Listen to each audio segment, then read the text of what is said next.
எல்லாருக்கும் வணக்கங்க. இப்போது ரீசெண்டாக ஷார்ஜாவில் ஒரு இன்சிடெண்ட் நடந்திருக்கு. அது என்னங்கிறத பார்க்கலாம். வாங்க வீடியோக்குள்ளே போகலாம்.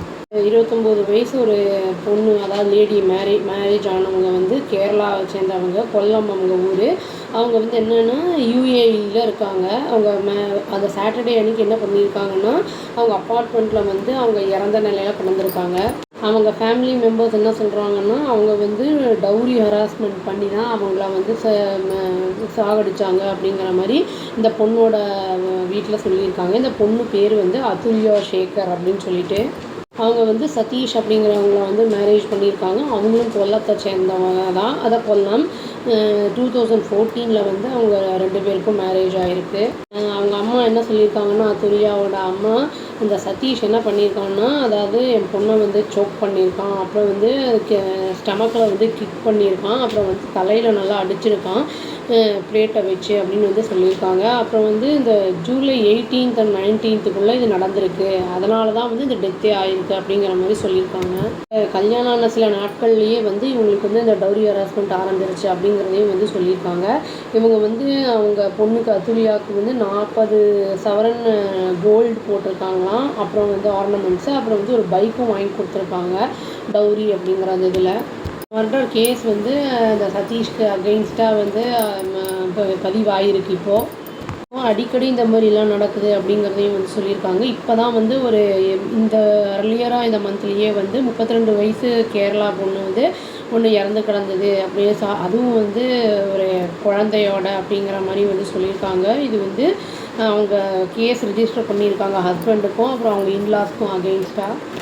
அந்த பொண்ணு பேர் வந்து விபஞ்சிகா மணியன் அப்படின்னு சொல்லிட்டு, அந்த பொண்ணும் வந்து கொல்லம் டிஸ்ட்ரிக்டை சேர்ந்தவங்க தான். அவங்க வந்து சூசைட் பண்ணிட்டாங்க. அப்போ அவங்க அப்பார்ட்மெண்ட்டில் ஜூலை 8th. அவங்களுக்கு வந்து 1 இயரில் வந்து ஒரு குழந்தை கூட இருக்குது. அப்படி அதையும் வந்து அவங்க வந்து கொன்னுருக்காங்க. ரிப்போர்ட்ஸ் என்ன சொல்லுது அப்படின்னா வந்து கையில் எழுதின ஒரு மலையாளத்தில் எழுதின ஒரு நோட் ஒன்று இருந்திருக்கு. அந்த டெத் நோட் மாதிரி வச்சுருந்துருக்காங்க. அவங்க வந்து என்ன இமோஷ்னலாக வந்து டிஸ்ட்ரெஸில் இருந்தாங்க. அப்புறம் வந்து அலிகேஷன், அந்த அப்யூஸும் இருந்தது ரொம்ப அப்படிங்கிறதையும் சொல்லியிருக்காங்க. மணியனோட ஃபேமிலியுமே வந்து அவங்க அக்யூஸ் பண்ணியிருக்காங்க அவங்க ஹஸ்பண்டை, அதாவது நிதிஷ் வலியா ஈட்டி அப்படிங்கிறவங்கள, அதாவது வந்து ஃபிசிக்கலாகவும் மென்டலாகவும் வந்து ஹராஸ் பண்ணியிருக்காங்க அப்படின்னு சொல்கிறாங்க. அவங்க 2 பேருக்கும் எப்போ மேரேஜ் ஆகிருக்குன்னா 2020 மேரேஜ் ஆகிருக்கு. அவங்க வந்து ஷார்ஜாவுக்கு போயிருக்காங்க. இந்த பொண்ணோட அம்மா என்ன சொல்கிறாங்க அப்படின்னா, அந்த மேரேஜ் ஆனவுடனே மணியன் வந்து ரெகுலராக ஹராஸ் பண்ண ஆரம்பிச்சிருக்கான் அந்த விபச்சிக்காவை அப்படிங்கிறத வந்து சொல்லியிருக்காங்க. அந்த பொண்ணோட அப்பியரன்ஸ் வந்து ஹியூமிலியேட் பண்ணுறது, அப்போ வந்து ஐசோலேட் பண்ணுறது, அவங்க இன்லாஸு ஹஸ்பண்டு இது மாதிரிலாம் பண்ணிகிட்டு இருந்திருக்காங்க. இன்னொன்று வந்து 28 வயசு பொண்ணு என்ன பண்ணியிருக்குன்னா, குந்தன் அப்படிங்கிறவங்கள மேரேஜ் பண்ணியிருக்காங்க 2023. சூசைட் நோட் வந்து எழுதியிருக்காங்க அவங்களும் இறந்து போகும்போது. அந்த நோட்டில் என்ன எழுதியிருக்காங்கன்னா, அவங்களுடைய கை, கால், அப்புறம் வயிற்றில் அந்த இதிலலாம் வந்து அந்த பெயின் எல்லாம் எப்படி இருக்குது அப்படிங்கிறத ஹராஸ் பண்ணியிருக்காங்க அவங்க குந்தனும் அவங்க ஃபேமிலியும் அப்படிங்கிறதையும் வந்து அதில் எழுதியிருக்காங்க.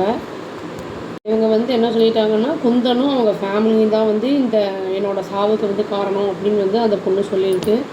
இவங்க என்ன சொல்கிறாங்கன்னா, திரும்பி வந்து எனக்கு கார் வேணும், அப்புறம் வந்து நிறைய அமௌண்ட் கேஷ் வேணும் அப்படின்லாம் வந்து கேட்டிருக்காங்க போல் அந்த குந்தன் வீட்டில். இந்த குந்தனோட ஒய்ஃபுக்கு வந்து 20 lakhs ஸ்பெண்ட் பண்ணி மேரேஜும் பண்ணியிருக்காங்க. ஒரு புல்லட் மோட்டர் சைக்கிளும் வாங்கி கொடுத்துருக்காங்க. அதுக்கப்புறமும் எனக்கு வேணும்னு சொல்லியிருக்காங்க. அதனால் அந்த பொண்ணு வந்து சூசைட் பண்ணிக்கிச்சு. டெத்தை நோட் எழுதி வச்சுட்டு சூசைட் பண்ணிக்கிச்சு. டவுரி அப்படிங்கிறது வந்து நம்ம கேட்குறதும் தப்பு, நம்ம வந்து கொடுக்கறதுமே தப்பு. அந்த மாதிரி இருந்தால் சப்போஸு யாராவது ரொம்ப வந்து டார்ச்சர் பண்ணுறாங்க அப்படின்னா இமீடியட்டாக வந்து நம்ம கம்ப்ளைண்ட் கொடுக்கணும். நம்ம போய் சூசைட் பண்ணிக்கிறது அப்படிங்கிறது ஒரு முட்டாள்தனமான ஒரு முடிவாக இருக்கும்.